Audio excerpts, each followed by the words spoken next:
So hello guys, welcome to my channel. आज हमारे साथ अभ्युदय भाई हैं और अभ्युदय भाई का प्लेसमेंट हमिंग वेव टेक्नोलॉजीज़ में हुआ है।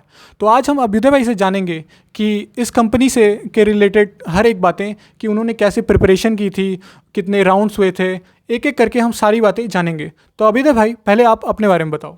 Hello everyone, my name is Abhyuday Pandey. Currently, I'm a final year CSE student from Madan Mohan Malviya University of Technology.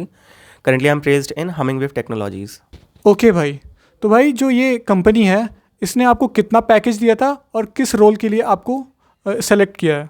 इसका पैकेज जो हमें मिला है वो 11 LPA है और रोल SD रोल है, सॉफ्टवेयर डेवलपमेंट रोल।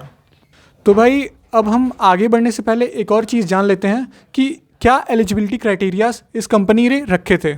इस कंपनी की बेसिक एलिजिबिलिटी क्राइटेरिया यही थी कि हम लोग का जो भी हम लोग का करिकुलम सब्जेक्ट रहा है उसमें 7.5 CGPA चाहिए था।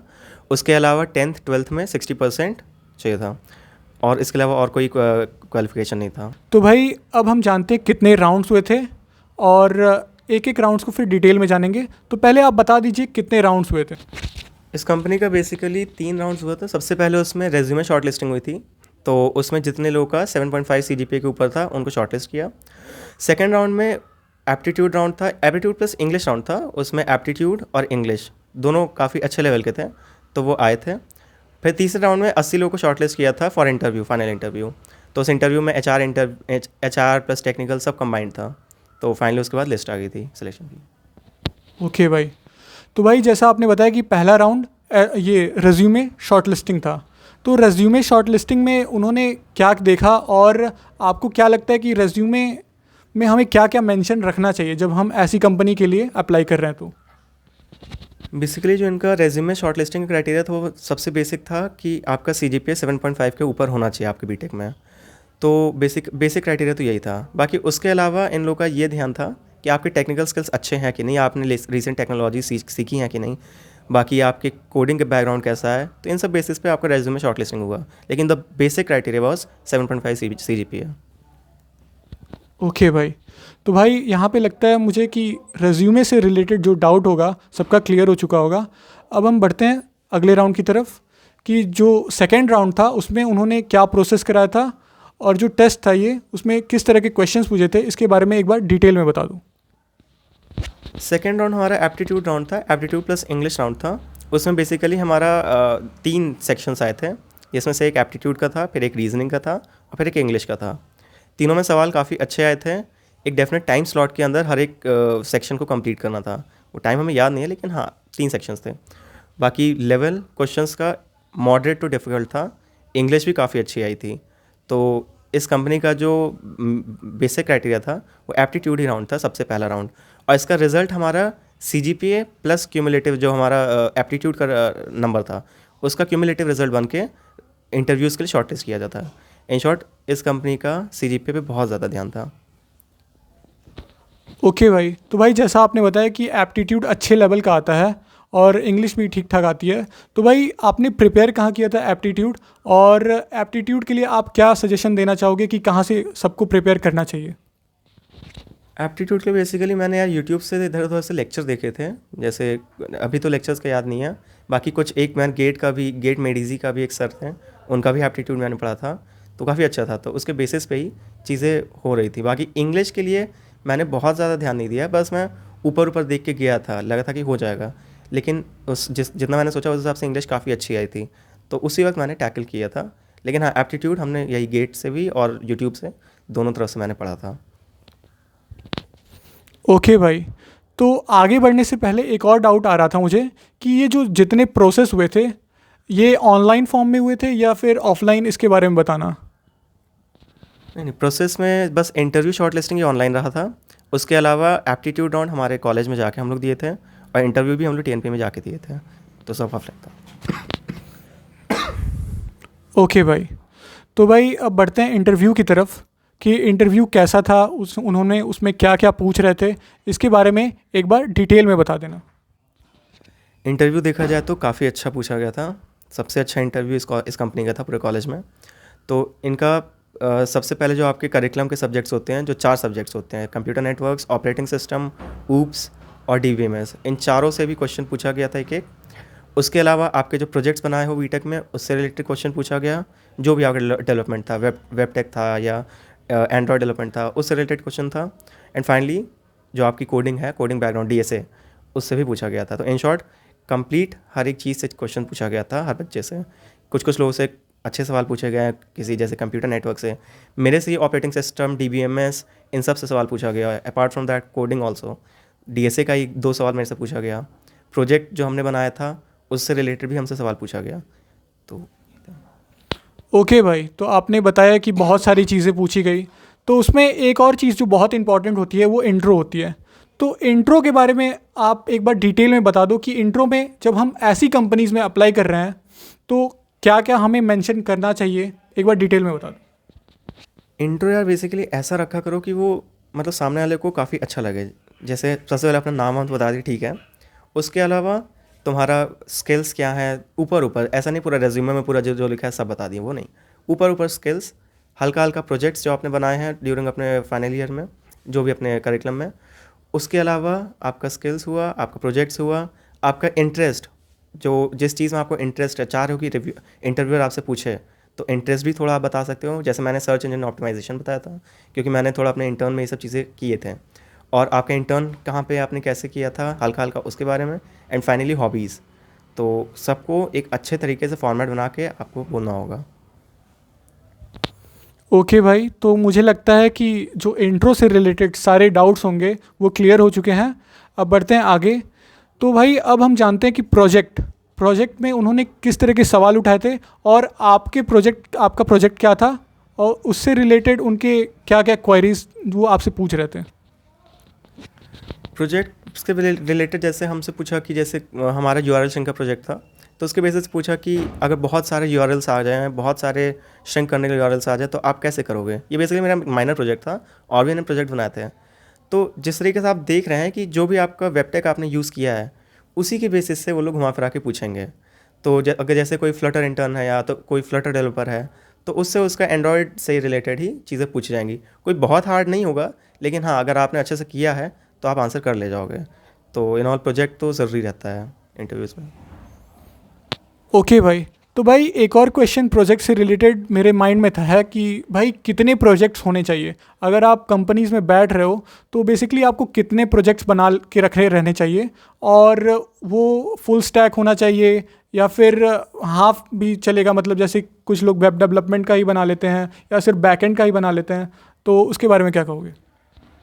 प्रोजेक्ट्स देखा जाए, अगर रेज्यूमे में आप मेंशन करो तो वो मिनिमम 2 और मैक्सिमम 3, इतना ही प्रोजेक्ट्स दिखाना है। और सबके बारे में 2-2 लाइन, 2 से 3 लाइन, तीनों दोनों या तीनों प्रोजेक्ट्स के बारे में लिखो।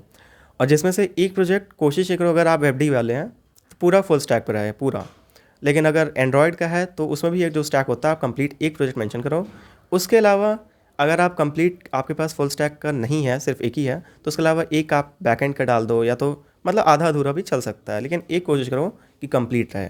तो उससे होता क्या है ना कि कम से कम इंटरव्यू को बात करने की चीज़ें मिल जाती है कि बच्चे को कुछ कुछ आता है, कि उससे बैकएंड्स का भी पूछ लो, उसको फ्रंट एंड का भी पूछ लो, कैसे फ्रंट एंड बैक एंड को कनेक्ट करते हैं वो पूछ लो, डेटाबेस को कैसे हैंडल करते हैं वो पूछ लो, ताकि वो कुछ भी पूछे तुम हैंडल कर सको। बात करने के लिए कुछ तो दो उसको।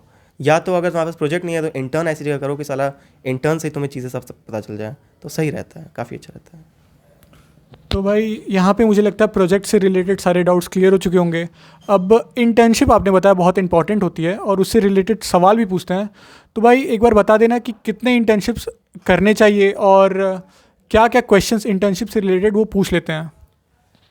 इंटर्नशिप्स का कोई ऐसा बहुत नेसेसरी चीज़ नहीं है कि आपको करना ही चाहिए। आपकी स्किल्स अच्छी हैं तो चीज़ें हो रही है, लेकिन हाँ इंटर्नशिप रहता है तो एक एज मिलता है कि आपको इंटरव्यूअर और भी डोमेन में आपको जा के पूछ सकता है। अगर आपके पास डेवलपमेंट इंटर्न है तो बहुत अच्छा प्लस पॉइंट है। मेरे केस में ये चीज़ नहीं था, क्योंकि मैंने डेवलपमेंट इंटर्न में नहीं लिया था कहीं। मैंने एज एन इंटर्न लिया था कोडिंग निंजास में, टेक्निकल कंटेंट राइटिंग की। तो मैंने वही अपने इंटरेस्ट में, जो हम बता नहीं रहते इंट्रोडक्शन में, मैंने इंटरेस्ट में बता दिया कि मुझे टेक्निकल कंटेंट राइटिंग करना अच्छा लगता है। मैंने उसी पे इंटर्न भी किया है, सर्च इंजन ऑप्टिमाइजेशन को मैंने वहाँ पे परफॉर्म किया। तो इन सब चीज़ों को मैंने किया, तो इंटरेस्ट से भी रिलेटेड सवाल पूछा गया। तो मैंने तो ऐसे कोडिंग निंजा से भाई टेक्निकल कंटेंट राइटिंग किया। तो ऐसा कोई बहुत ज़्यादा नेसेसरी नहीं है, लेकिन हाँ अगर रहता है तो एक एज मिलता है। तो कोशिश करो कि अगर इंटर्न रहे डेवलपमेंट में स्पेशली, तो बहुत अच्छा एज मिलता है, उससे आप सीखते भी हो, इंटरव्यूज़ में आप बैठ के आप चीज़ें डिस्कस कर सकते हो कि हमने ये काम किया, तो एक बहुत ही अच्छा इंप्रेशन पड़ता है ड्यूरिंग इंटरव्यू। ओके भाई, तो भाई मुझे यहाँ पे लगता है अब कि जो भी इंटर्नशिप से रिलेटेड डाउट होंगे वो सबके क्लियर हो चुके होंगे। तो भाई अब बढ़ते हैं टेक्निकल क्वेश्चंस के रिलेटेड डाउट जो बच्चों के उठते हैं। तो भाई इसके बारे में बता देना कि टेक्निकल क्वेश्चंस किस तरह के पूछते हैं और किन किन टॉपिक्स से पूछते हैं, इसके बारे में एक बार डिटेल में बता दो।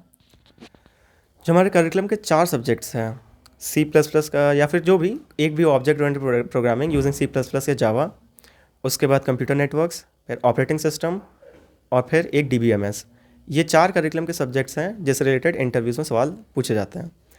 इसका कोई बहुत ज़्यादा डीप में नहीं पूछा जाता है, लेकिन हाँ उतना इजी भी नहीं पूछते हैं। जैसे हम ही से क्वेश्चंस पूछ लिया OS में कि डेडलॉक अवॉइडेंस क्या होता है, तो इस बेसिक लेवल का चीज़ें आपको आनी चाहिए। और इसको करने का तरीका सबसे अच्छा यही है कि आपका जो करिकुलम ड्यूरिंग अपने बीटेक में कर रहे हो उस वक्त अच्छे से करो। उसके अलावा इंटरव्यूज़ आने के 1 से 2 हफ्ते पहले जो भी तुम्हारे गूगल की इंटरव्यू वेबसाइट है, top interview questions of DBMS, तो 2 से 3 वेबसाइट्स, मिनिमम 2 से 3 वेबसाइट्स पे जा के आप आराम से पढ़ो, उसको समझो, कुछ नया लगे उसको कॉपी में लिखो। तो वहाँ से उतना करने से ही चीज़ें आपका एक्सपैंड होता रहेगा, ब्रेन एक्सपैंड होता है। और इंटरव्यूज़ भी वहीं से ही बेसिकली पूछते हैं, तो एक एज मिल जाता है। क्योंकि इंटरव्यूज़ में कोई बहुत ज़्यादा डीप में उन लोग को नहीं चाहिए, उनको तुम्हारी कोडिंग स्किल्स चाहिए, तुम्हारा करिकुलम नहीं कि उसको बहुत ज़्यादा अच्छे से इस कंप्यूटर नेटवर्क्स का बेसिक्स बताओ, बस ऊपर ऊपर चीज़ें आनी चाहिए। इसीलिए जो इंटरव्यू वेबसाइट्स हैं जैसे इंटरव्यू बिट हो गया, जावा टी पॉइंट हो गया, टॉप इंटरव्यू क्वेश्चंस, तो हर एक सब्जेक्ट्स का जो 4 सब्जेक्ट्स बताए हैं उसके बारे में करो, पढ़ो, जो जो नए सवाल लेके लिखो और याद कर लो। हमसे भी यही सब पूछा था। ओके भाई, तो भाई मुझे यहाँ पे लगता है कि जो भी रिलेटेड डाउट्स होंगे टेक्निकल क्वेश्चन के रिलेटेड वो सारे यहाँ पे सबके क्लियर हो चुके होंगे। अब आखिरी जो बात है HR क्वेश्चंस, इसके बारे में बात करते हैं कि HR क्वेश्चंस में उन्होंने किस तरह के क्वेश्चन वो पुटअप कर रहे थे, इसके बारे में एक बार डिटेल में बता देना। इस कंपनी का यार ये अच्छा था कि मतलब HR क्वेश्चंस बहुत ज़्यादा नहीं पूछा। उनका मेन फोकस ये था कि बच्चे का टेक्निकल अच्छा है कि नहीं, उनकी कोड, उनका DSA, उनका टेक्निकल ये अच्छा है कि नहीं। बाकी लास्ट में इंटरव्यू में उन्होंने 1 से 2 HR क्वेश्चन सब बच्चे से पूछा था। तो हमसे भी यही पूछा कि जैसे आप अपने नेक्स्ट 5 ईयर्स में कहाँ देखना चाह रहे हो, ये सब बहुत बहुत फिक्स सवाल हैं। तो कोशिश ये की जाती है कि यार जैसे इनका भी जैसे इंटरव्यू क्वेश्चंस बने हुए हैं, top HR interview questions Google देखो सबको बना है, लेकिन वही ना सेम चीज़ अगर आप सब अच्छा एक ही बोलेगा और वही सेम चीज़ लिखा हुआ है तो इंप्रेशन सही नहीं पड़ता है। तो कोशिश ये किया जाता है कि इंटरव्यू क्वेश्चंस जो होते हैं HR वाले हैं उनको पढ़ो गूगल से और कोशिश करो कि उसको अपने लैंग्वेज में, क्योंकि वो HR ही क्वेश्चन ऐसा है जिसमें आप अपनी लैंग्वेज यूज़ कर सकते हो अच्छे से, तो आप अच्छे से उसको अपने तरीके से बोलो ताकि आप सेम वही जो गूगल पे आप पढ़ो वो ना बोलना पड़े, क्योंकि वो सब लोग बोल देंगे। आप थोड़ा अलग मॉडिफाई करके कि आप और क्या क्या कर सकते हो उनकी कंपनी में जाके, तो उसको हैंडल करना आता है। तो एटलीस्ट हमिंगवे में तो वैसा कुछ नहीं था कि बहुत ज़्यादा डीप में HR पे वो लोग प्रायोरिटी दें, लेकिन हाँ कई कंपनीज करती हैं, उनका टेक्निकल अलग होता है, HR अलग होता है, तो HR की भी आपको बहुत अच्छी प्रैक्टिस होनी चाहिए, तो उसको आप पढ़ना अच्छे से। ओके भाई, तो मुझे लगता है HR से रिलेटेड जितने भी डाउट होंगे वो क्लियर हो चुके होंगे कि HR क्वेश्चंस क्या क्या पूछे जाते हैं। तो भाई एक और बात आपने बहुत इंपॉर्टेंट बताई कि DSA क्वेश्चंस भी पूछते हैं। तो DSA क्वेश्चन किस लेवल के होते हैं और कितने क्वेश्चंस पूछ देते हैं, इसके बारे में डिटेल में एक बार बता दो। DSA तो यार अगर आप सॉफ्टवेयर सेक्टर में जाने का अगर उम्मीद लिए हो तो DSA तो मस्ट है। DSA और थोड़ा बहुत कॉम्पिटिटिव कोडिंग भी बहुत ही ज़्यादा मस्ट है। और रही बात DSA की, DSA हमने 3 क्या मैंने DSA तुम्हारे पूरा फाइनल तक पूरा हमने किया है। DSA और कॉम्पिटिटिव प्रोग्रामिंग ये दोनों बहुत हेल्प करते हैं और दोनों मस्ट भी है। एटलीस्ट आप CSE या कोई भी सॉफ्टवेयर डेवलपमेंट रोल में जाना चाह रहे हैं तो बेसिक क्राइटेरिया कि DSA एंड कॉम्पिटिटिव प्रोग्रामिंग आप करो और बहुत अच्छा करो। तो हमसे भी इसमें अराउंड लीड कोड मीडियम जो होते हैं सवाल उस लेवल का हमसे हमिंगवे में पूछा गया था। कुछ लोगों से तो काफ़ी अच्छा भी सवाल पूछा गया, जैसे कुछ मेरे फ्रेंड्स हैं जो सिलेक्ट हुए हैं वो उसमें काफ़ी अच्छे सवाल पूछे गए थे DSA रिलेटेड, ग्राफ से, कुछ DP से पूछा गया, किसी से बाइनरी सर्च का पूछा गया। तो DSA तो छोड़ना ही नहीं है, उसके अलावा WebD और अपने जो करिकुलम है उनको एकदम कॉम्बिनेशन के साथ लेके चलना होता है। ओके भाई, तो मुझे लगता है कि यहाँ पे DSA से रिलेटेड सारे डाउट्स क्लियर हो चुके होंगे। तो भाई यहाँ पे हमने इंटरव्यू के बारे सारे रिलेटेड जो भी डाउट्स थे वो सारे आपसे पूछ लिए हैं और क्वेश्चंस भी पूछ लिए हैं। तो अब आगे बढ़ते हैं और स्ट्रैटेजीज़ के बारे में जानते हैं कि भाई अगर कोई फर्स्ट ईयर में है या सेकेंड ईयर में है तो उसको अपनी तैयारी प्लेसमेंट्स के लिए कैसे शुरू करनी चाहिए और किस किस चीज़ों पे शुरू में फोकस करना चाहिए, फिर नेक्स्ट लेवल क्या उनका होना चाहिए, और ऐसे ही क्या क्या स्टेप्स आप एक बार डिटेल में स्टेप्स बता दो कि ये स्टेप फॉलो करोगे तो यार प्लेसमेंट पक्की हो जाएगी।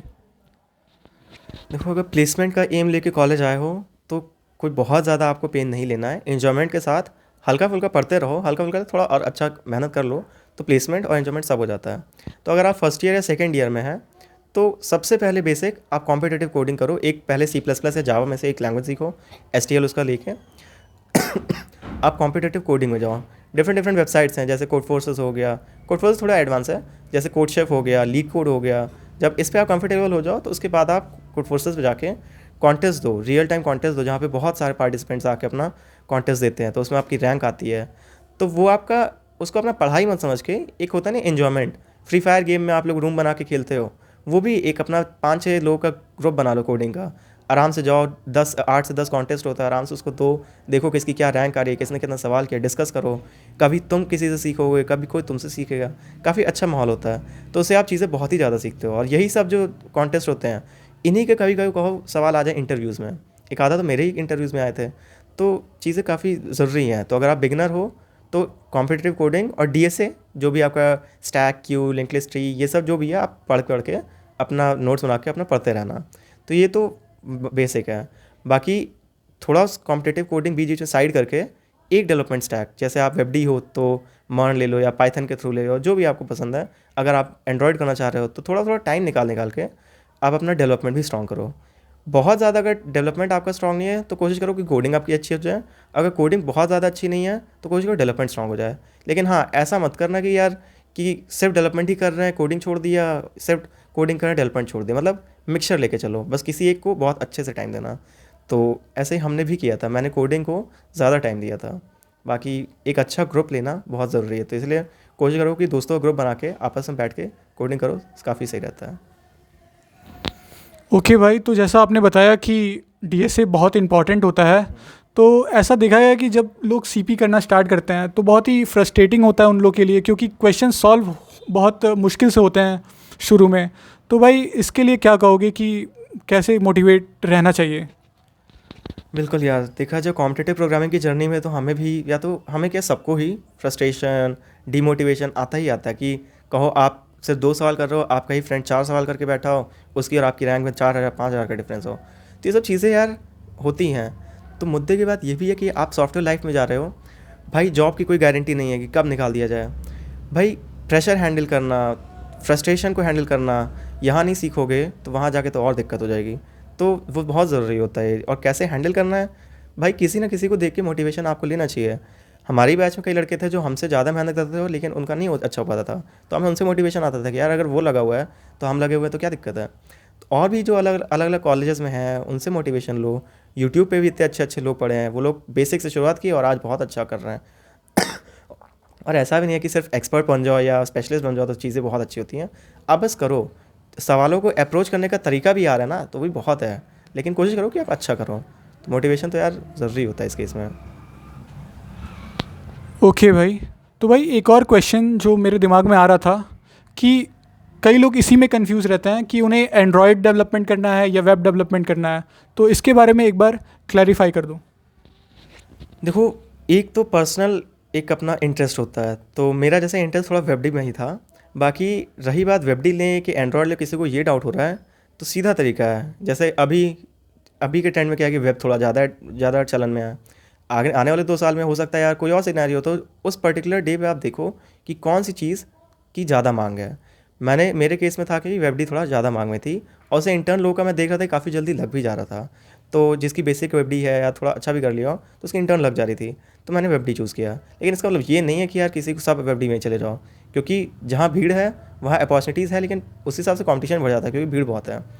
एंड्रॉयड में भी मेरे कई दोस्त गए हैं, उसमें काफ़ी अच्छा इंटर्न लिए हैं। तो वो कुछ चीज़ें आपकी पर्सनल इंटरेस्ट पे होता है। और देखो, हल्का हल्का दोनों ही पढ़ लो। अगर नहीं, एकदम ही नहीं लग रहा है कौन सा ले, तो हल्का हल्का दोनों पढ़ो। दोनों में से कुछ जो तुम्हें अच्छा लगे देख लेना है कि तुमको ऐप बनाना है कि तुमको वेबसाइट बनानी है, तो चीज़ें आपको देखना ही पड़ेगा। ओके भाई, तो भाई मुझे यहाँ पे लगता है कि सारे डाउट्स जो होंगे इंटरव्यू से रिलेटेड और कोडिंग क्वेश्चन से रिलेटेड, या फिर कैसे हमें अपनी स्ट्रेटजीज़ बनानी है वो सारे क्लियर हो चुके होंगे। तो आखिर में भाई आप क्या मैसेज देना चाहते हो फर्स्ट ईयर, सेकेंड ईयर और थर्ड ईयर को जो तैयारी शुरू कर रहे हैं या फिर एक लेवल पे पहुंच गए हैं, उनको क्या मैसेज दोगे? चाहे आप फर्स्ट ईयर में हो, सेकेंड ईयर में हो, थर्ड ईयर में हो, कहीं पे भी आप हो, सबसे बेसिक चीज़ ये है कि कॉलेज में अगर आपको प्लेसमेंट की उम्मीद है तो CGPA पे बहुत ध्यान देना यार। हम लोग तो फेस कर रहे हैं, हम लोग तो मतलब देखे हैं, एटलीस्ट मेरा CGPA तो ठीक था, 8.42 था, लेकिन मेरे कई दोस्त हैं उनका CGPA उतना अच्छा नहीं था। कई कंपनी से वो लड़के बैठ नहीं पा रहे थे। जैसे हम लोग भी जैसे फर्स्ट ईयर में आए थे उस वक्त, तो हम लोग को एक लाइन बहुत अच्छी लग रही थी कि CGPA doesn't matter, skills matter. बिल्कुल गलत लाइन है ये। CGPA अगर नहीं होता तो हम प्लेस भी नहीं होता। और रही बात कि स्किल्स अगर किसी के पास है तो सही बात है, वो अच्छी होती हैं। आपके पास स्किल्स अगर एक्स्ट्रा ऑर्डिनरी है तो फिर CGPA नहीं मैटर करेगा, आप ऑफ कैंपस निकाल लोगे। लेकिन आप लग रहा है कि आप बेसिक लड़के हो, एवरेज भी लड़के, एबव एवरेज हो, तो भी आपको CGPA चाहिए होगा, वरना ऑफ कैंपस की लड़ाई यार बहुत ज़्यादा है। तो CGPA पे तो मस्ट है, आप ध्यान दो, फर्स्ट ईयर से ही ध्यान दो। उसके अलावा मैंने पहले ही बोला कि एक अच्छा हेल्दी ग्रुप बनाओ दोस्तों का, जिसमें आप बैठ के अपना कोडिंग कर सको। डिफरेंट एक वेबसाइट उठाओ, लीड कोड ले लो या कोडशेफ ले लो, 5 दोस्त जाओ, 6 दोस्त जाओ, जो भी आपका ग्रुप है, आराम से कॉन्टेस्ट दो, देखो किसने कितना सवाल किया, एक दूसरे से सीखो, तो एक अच्छा बैकग्राउंड बनता है। और यही ग्रुप जो रहता है आगे चल के प्लेसमेंट्स भी काफ़ी हल्का देता है। और बाकी मैंने बोला था, जैसे मान लो 2 महीना CPP किया, DSA पढ़ा, हल्का 1 महीना निकाल के लाओ HTML CSS जावास्क्रिप्ट सीख ली, फिर CPP किया, उसके बाद जावास्क्रिप्ट तो सीखा था, बूटस्ट्रैप सीख लिया, लाओ React.js सीख लिया। तो ऐसे धीरे धीरे डेवलपमेंट को भी साइड बाई साइड लेके चला गया। तो वो तो आप लोग को देखना पड़ेगा उसको कैसे मैनेज करना है। लेकिन हाँ, CGPA और कोडिंग दोनों के यार लेके ही चलना पूरे साल। ओके भाई, तो यहीं पे मैं इस इंटरव्यू सेशन का एंड करता हूँ। Thank you very much Abhyuday भाई कि तुमने टाइम दिया और सबको गाइड किया। Thank you very much. Thank you.